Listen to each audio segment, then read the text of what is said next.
teman pemilih dimanapun Anda berada, selamat datang di Podcast Mafadek. Podcast Mafadek merupakan podcast yang dikelola oleh KPU Kabupaten Rotendao untuk menyampaikan informasi seputar tugas, kewenangan KPU ataupun dengan seputar informasi demokrasi dan pemilu. Bersama saya Lisna Wita Purba selaku host pada podcast kali ini, dan tentunya saya tidak sendiri, saya ditemani oleh narasumber kita yang luar biasa. Ada Bapak Dedi selaku Ketua Divisi Teknis Penyelenggaraan. Halo Bapak, apa kabar? Halo Lisna, halo teman pemilih sekalian, senang kita bisa berjumpa lagi. Kabar luar biasa ya Pak ya? Luar biasa sekali. Baik Bapak Dedi, kali ini kita akan membahas tentang topik yang sering banget ditanyain oleh masyarakat maupun wartawan di luar sana ya Pak. Ini tentang PAW. PAW itu sebenarnya apa sih Pak? Oke baik, jadi PAW itu penggantian antar waktu. Dan yang nanti kita akan bicarakan dia lebih tertuju kepada penggantian antar waktu anggota DPR, DPD maupun DPRD provinsi dan kabupaten kota. Dalam hal ini kita akan lebih menyoroti DPRD kabupaten kota karena ruang lingkup kerja KPU Kabupaten Rotendao adalah kabupaten kota.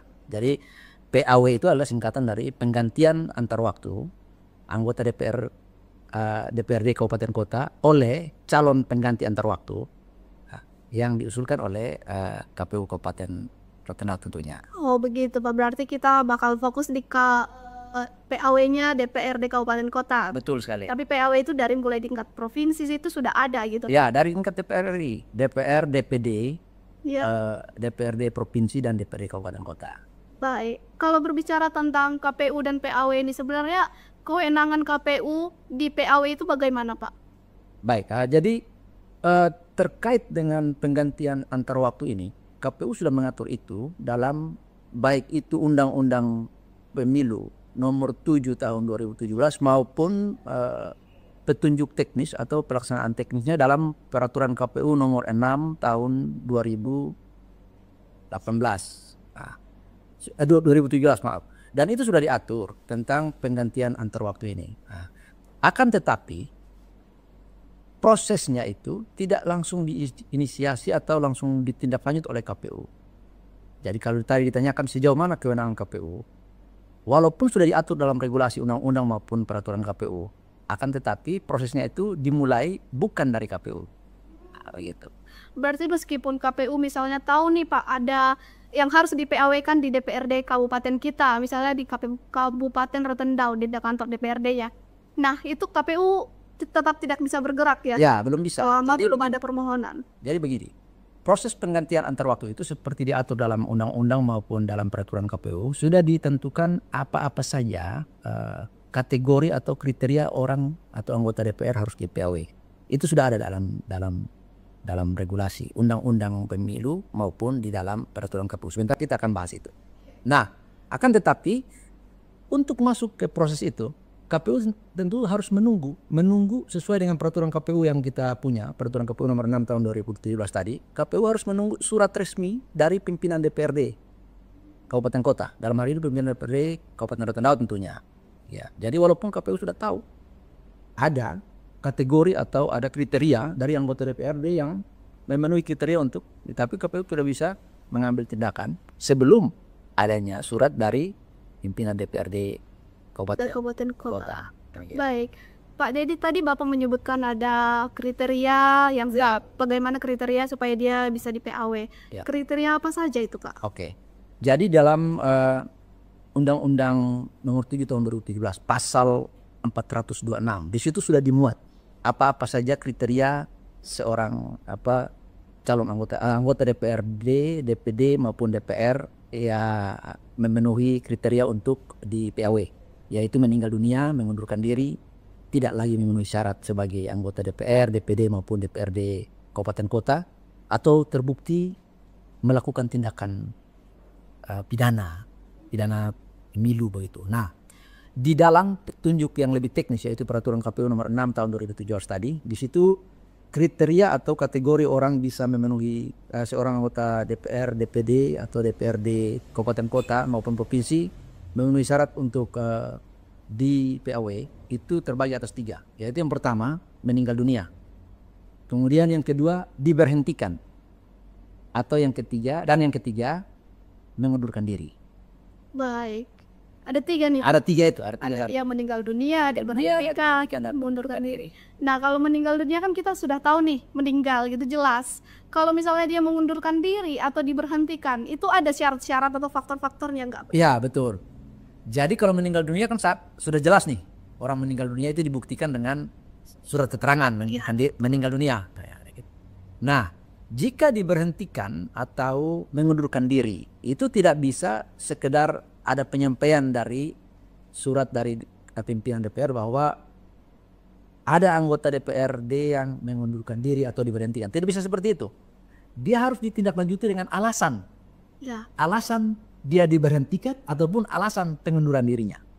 Nah, untuk mengundurkan diri, alasannya cuma 2. Yang pertama, alasannya karena yang bersangkutan memiliki alasan personal untuk tidak mau melanjutkan lagi. Atau alasan yang kedua, yang bersangkutan mencalonkan diri sebagai bupati atau gubernur. Itu dia harus mengundurkan diri. 2 alasan itu untuk mengundurkan diri.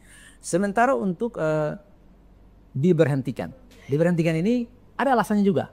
Yang pertama mungkin karena yang bersangkutan tidak lagi memenuhi syarat sebagai anggota DPR. Seperti tidak bisa menjalankan tugasnya, tidak bisa mengikuti paripurna berturut-turut 6 bulan, atau yang bersangkutan tersangkut tindak pidana. Dan beberapa alasan-alasan yang membuat yang bersangkutan tidak mampu melaksanakan tugasnya sebagai anggota DPR. Dan ini menjadi catatan untuk kita bahwa KPU akan menindaklanjuti itu apabila alasan-alasan tersebut dilampiri dengan bukti dokumen. Harus ada bukti dokumennya. Jadi tidak sekedar alasan bahwa yang bersangkutan diberhentikan karena terpidana. Tidak bisa begitu. Harus ada bukti dokumennya. Apa surat bukti dari pengadilan bahwa yang bersangkutan harus dipidana begitu? Harus dipidana, demikian. Baik, Pak. Kemudian ketika seorang anggota DPRD dia harus di-PAW kan?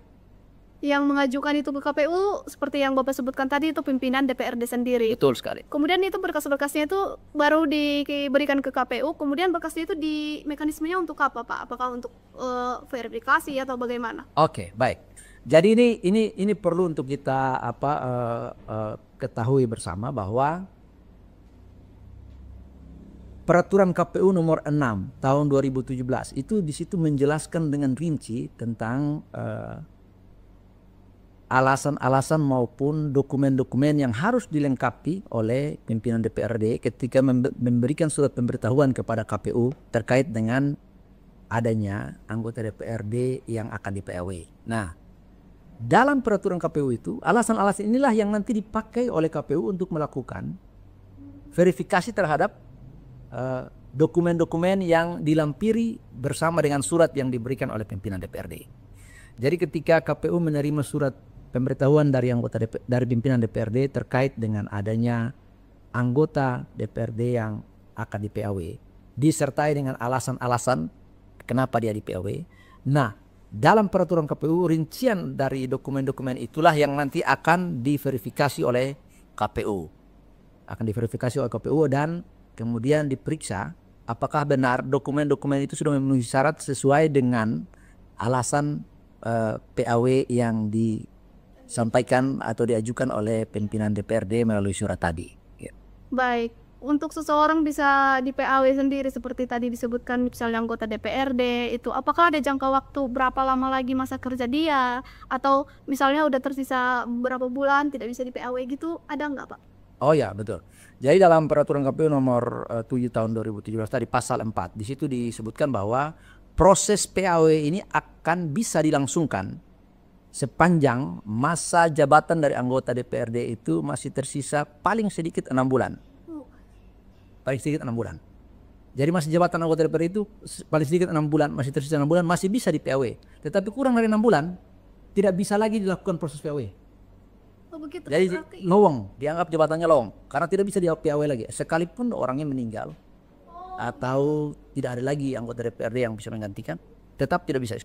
Jadi waktu yang diberikan untuk satu proses PAW itu bisa diajukan atau dilakukan adalah jika masa jabatan dari anggota DPRD bersangkutan tersisa paling sedikit 6 bulan. Berarti meskipun misalnya nih dia 6 bulan itu meskipun dia meninggal dunia misalnya itu jabatan itu akan kosong begitu, Iya, Pak. tidak bisa lagi dilakukan proses PAW. Baik, setelah proses PAW yang tadi Bapak jelaskan, mekanisme yang Bapak jelaskan tadi, misal seseorang harus di PAW kan, untuk penggantinya itu bagaimana Pak? Cara kita menetapkan itu bagaimana? Oke, baik. Jadi tadi kita sudah membicarakan tentang dokumen-dokumen yang harus diverifikasi oleh KPU. Nah, dokumen-dokumen itu ketika disampaikan oleh pimpinan DPRD terkait dengan anggota DPRD yang akan di PAW, kemudian waktu yang dimiliki oleh KPU itu hanya 5 hari. Dalam jangka waktu 5 hari, KPU harus melakukan verifikasi dan menetapkan calon anggota pengganti. Jadi hanya waktu 5 hari. Nah, selama waktu 5 hari itu, tugas KPU adalah melakukan verifikasi terkait dengan dokumen itu. Kemudian menetapkan calon anggota pengganti yang akan menggantikan anggota DPRD yang di PAW tadi. Tentunya dengan memperhatikan syarat-syarat calon anggota pengganti lagi. Demikian. Nah itu tadi Pak, syarat-syarat calon penggantinya itu kita lihat dari mana? Apakah dia ada kategori-kategori tertentu untuk membuat dia bisa menggantikan anggota DPRD yang PAW tadi? Baik, secara administrasi, semua calon anggota DPRD yang mengikuti proses pemilihan dan masuk dalam daftar calon tetap sudah melengkapi syarat administrasinya. Sudah ada syarat administrasinya, semua calon. Nah, sementara untuk proses PAW yang akan menggantikan calon anggota yang di PAW adalah calon dengan suara terbanyak berikutnya dari partai yang sama dan dari dapil yang sama. Nah, jadi secara administrasi kita tidak lagi perlu untuk melengkapi syarat administrasi dari calon pengganti karena mereka sudah melengkapi saat mereka mendaftar sebagai calon anggota DPRD. Mungkin dalam prosesnya mungkin ada beberapa dokumen yang oleh KPU dalam proses berjalan tercecer. Nah, itu mungkin kita bisa menghubungi ke partai politik atau ke calon yang bersangkutan untuk melengkapinya lagi. Nah, tapi seperti itu biasanya dalam prosesnya cepat karena ya pasti calon anggota yang akan mengganti juga akan bersifat lebih kooperatif dan lebih cepat untuk melengkapi dokumen-dokumennya. Ini karena ini mau mengganti nih, mau mengganti. Jadi prosesnya akan lebih cepat demikian. Jadi secara administrasi pasti dokumen-dokumen itu akan lebih mudah kita dapat. Yang perlu kita pikirkan adalah bagaimana proses untuk mendapatkan suara terbanyak berikutnya dari partai yang sama dan dapil yang sama. Nah ini menarik ini Pak, mungkin teman pemilih di luar sana juga pengen tahu nih. Misal tadi Bapak sebutkan ada dari dapil yang sama, partai yang sama gitu ya Pak. Itu. Misal dari satu partai itu ternyata dia calon tunggal, kita lihat dari mana untuk penggantinya? Oke, baik. Jadi dalam peraturan KPU tentang penetapan calon terpilih anggota DPRD, di situ sudah mengatur juga tentang itu. Dan dalam peraturan KPU tentang PAW ini juga diatur tentang itu. Bahwa jika ada partai yang calonnya adalah calon tunggal, maka dia akan diambil dari calon dari dapil terdekat. Calon dari dapil terdekat. Demikian pula halnya apabila calon dari yang akan di PAW ini partainya cuma punya satu calon pengganti, tapi calon pengganti ini sudah mengundurkan diri atau sudah meninggal atau tidak memenuhi syarat sebagai calon pengganti lagi. Maka dia juga tetap akan diambil dari dapil terdekat partai yang sama. Harus partai yang sama? Harus partai yang sama dari dapil terdekat. Baik. Dengan suara terbanyak kedua atau gimana Pak? Dari dapil berikutnya dengan suara terbanyak, seandainya dari dapil itu sudah ada anggota DPRD terpilih dari partai itu, maka tentu harus diambil suara terbanyak berikutnya. Suara terbanyak berikutnya. Jadi kalau seandainya yang terpilih nomor urut 1, maka diambil suara terbanyak nomor urut 2. Tapi yang terpilih adalah dari dapil yang sebelah itu terpilih nomor urut 1 dan 2, maka yang diambil adalah yang nomor urut 3. Jadi calon terbanyak, suara terbanyak berikutnya dari dapil yang paling terdekat gitu. Baik, tadi Bapak menyebutkan ada juga yang calon pengganti yang memenuhi syarat. Sama seperti anggota DPRD yang di PAW ada syarat-syaratnya. Begitu juga dengan calon pengganti yang memenuhi syarat. Itu syaratnya apa aja Pak? Oke, baik. Kalau calon pengganti yang memenuhi syarat itu sudah pasti tidak akan kita periksa lagi. Karena semua calon pengganti dengan nomor urut berikutnya, dokumen administrasinya sudah menyatakan bahwa yang bersangkutan memenuhi syarat. maka yang bersangkutan masuk dalam daftar calon tetap. Daftar calon tetap itu sudah diverifikasi oleh KPU tentunya kan. Nah, yang jadi pertanyaan adalah bagaimana kalau tidak memenuhi syarat? Betul. Katakanlah begitu. Iya. Katakanlah ada yang oleh partai dikatakan bahwa kami urut berikut tidak memenuhi syarat nih. Sudah meninggal atau dia bukan anggota partai lagi. KPU tidak serta-merta menerima alasan itu.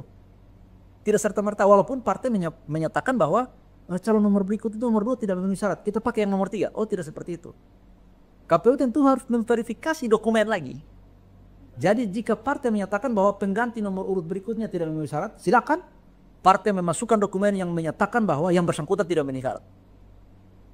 Jadi ketika yang nomor urut berikut itu tidak memenuhi syarat karena dia sudah diberhentikan dari partai, maka partai harus menunjukkan atau memasukkan ke KPU surat pengunduran diri yang membutuhkan surat pengunduran diri atau surat pernyataan bahwa oleh partai bahwa yang bersangkutan diberhentikan. Surat pemberhentian dari partai. Nah, demikian juga kalau yang calon pengganti itu meninggal misalnya. Oleh partai mengatakan bahwa calon meninggal. Partai harus memasukkan surat keterangan yang menyatakan bahwa yang bersangkutan sudah meninggal. Sehingga KPU bisa memproses calon berikutnya lagi. Itu berarti lampiran-lampiran tadi harus itu harus dilengkapi. Betul. Siap. Baik Pak. Mungkin teman-teman pemilih di luar sana juga bertanya-tanya, kita kan tentang DPRD yang di PAW kan, apakah kemudian PAW ini berlaku juga untuk bupati, sehingga bupati juga kalau misalnya yang tadi mengundurkan diri atau meninggal itu bisa di PAW kan juga atau bagaimana? Ini pertanyaan yang menggubah ini ya. Kita tadi kan bicara soal PAW anggota DPRD. Nah, kenapa kita bicara soal PAW anggota DPRD dan kenapa saya memulainya dengan aturan yang mengatur tentang itu? Karena kita KPU bekerja sesuai dengan regulasi. Nah, dalam peraturan KPU nomor 6 tadi yang sudah saya sebutkan dan Undang-Undang Pemilu nomor 7 tahun 2017, di situ diatur tentang tentang PAW anggota DPD, DPR, DPRD provinsi dan DPRD kabupaten kota. Sementara di dalam Undang-Undang Pilkada tidak diatur tentang PAW bupati maupun gubernur. Nah, ada aturan lain yang mengatur tentang PAW kepala daerah. Akan tetapi aturan itu di dalamnya tidak mengatur bahwa KPU ikut terlibat di dalamnya. Dan karena itu saya pikir tidak pada tempatnya untuk kita membicarakan regulasi yang tidak mengatur bahwa KPU ada di dalamnya. Demikian. Baik, ini topik kita sangat menarik dan sangat seru, tentunya banyak yang ditanyakan juga di luar sana, apalagi ini tentang PAW gitu ya Pak. Mungkin untuk terakhir, closing statement dari Bapak kepada teman-teman pemilih di luar sana, apakah Bapak boleh menyampaikan di sini? Baik, jadi ini juga closing statement ini perlu saya sampaikan kepada kita semua, teman pemilih semua, bahkan setiap pihak yang mungkin tertarik dengan proses PAW ini, bahwasanya proses penggantian antar waktu anggota DPRD kabupaten kota itu memang sudah diatur di dalam regulasi, baik itu Undang-Undang Pemilu nomor 7 tahun 2017 maupun peraturan KPU nomor 6 tahun 2017. Akan tetapi proses itu dia dimulai atau diinisiasi bukan oleh KPU. Proses itu dia berawal dan mekanismenya baru berjalan ketika ada pemberitahuan dari pimpinan DPRD kabupaten kota bahwa akan ada penggantian anggota DPRD. Dan dalam surat pemberitahuan itu disampaikan juga lengkap dengan nama anggota DPRD yang akan di PAW beserta dengan alasan pemberhentiannya atau penggantian antar waktunya dan dokumen-dokumen yang mendukung alasan PAW tersebut. Kemudian proses itu dilanjutkan dengan verifikasi oleh KPU dan KPU akan memproses mengajukan nama calon pengganti berikutnya. Jadi ini perlu kita tahu agar supaya kita tidak bertanya-tanya, jangan sampai kenapa KPU berlama-lama. Padahal KPU sudah tahu nih ada anggota DPRD yang tidak layak lagi atau tidak memenuhi syarat lagi menjadi anggota DPRD. Nah, prosesnya bukan diinisiasi oleh kita. Dia tidak dimulai dari kita, tapi kita dalam posisi menunggu.